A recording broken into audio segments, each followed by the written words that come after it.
And the Trump sex effect? How his victory could be impacting bedrooms around the country, even yours. Now, let's get things started. I want to start with a question for men out there, okay? Are you listening, you guys? Uh-oh. Have you noticed that your wife is disgusted by the sight of you lately? Would she rather get a root canal than see you naked? Well, you shouldn't have voted for Trump, okay? One therapist calls it the Trump bedroom backlash because her clients have lost their sex drive since Trump won. So here's my question. Is Trump causing erectile dysfunction?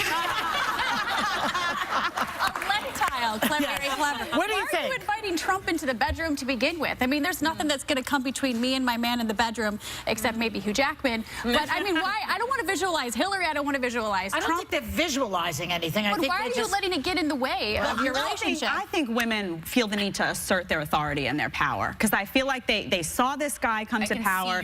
They feel, yeah, you know, like they feel like this guy came into power who didn't respect women. And, you know, sex for women, I think, is a vulnerable experience more than men. I think they feel vulnerable, and I think it's their way of sort of lashing out, not at their man, but at society, at like, wait a minute, no, you do have to respect me. I am in control. I can still be in control of my life, even though this guy is in power now, who's running the country, who has said some things about women that concern me and that make me a little insecure about where I'm going to be, where I'm going to be with my job, where I'm going to be, am I going to be respected the same way, what's going to happen to me? And I think they go into their bedroom and they face their man, and it's like a power dynamic that they're kind of working through. I get it. I think I think it's the overall divisiveness of the campaign in general, because I think the problem is you come home at the end of the night, you have dinner, you have a drink, you're watching the news, you start talking about it, and then all of a sudden you're going to bed still disagreeing on it, and the last thing you want to do is touch them. Like, exactly. So that sounds personal. Yeah, it might be, but no, he didn't vote for Trump, just to be clear. But there are times where we'll have a conversation. I literally look at him and he's like, "Let's not go to bed angry." I was like, "Roll over." Yeah. Like, you know, But I think you also have to be able to be secure enough in your own self and your own views and your own values to know and maintain your individuality. You know, my husband and I don't always vote the same, and that's okay.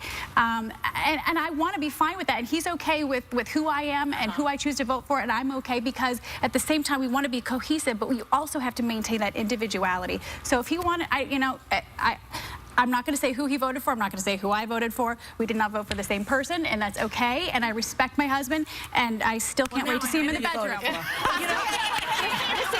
Sure, now I know. But you know, Joy, this election was different. If you look at the stats, I think 36 anti-women hate crimes were reported within 1 week of the election. anti-women hate? Yes, yes. And that's according to the Southern Poverty Law Center. And so I think, to Jed's point, women are feeling very vulnerable. Remember, we talked about the fact that women after the election were going out in droves to get an IUD.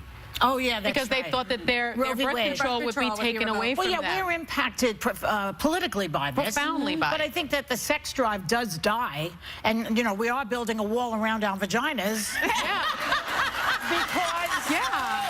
I would have Trump on that one. I already had a couple walls. Because the guy says it's okay if he would grab a woman by her you-know-what. Yeah. And women are either a 10 or a 1, or this one's fat, or blah. Yeah. And you voted for that, schmuck? You voted for that? I'm not sleeping with you. Yeah. That's what's happening. That's where they're coming from. That's where they're coming from. And I think it was compounded by the fact that a woman lost. You had a very strong, powerful woman up there facing a guy who was saying not so great things about women, and she lost. Yeah. So I think women around the country are saying, well, she may have lost, but I'm going to win. Exactly. I'm going to be in control.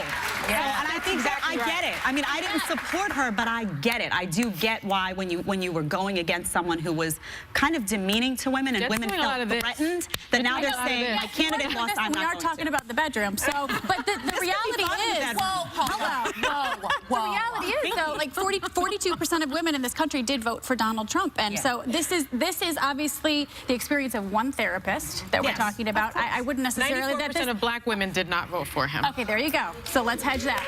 Put that out there. 94%.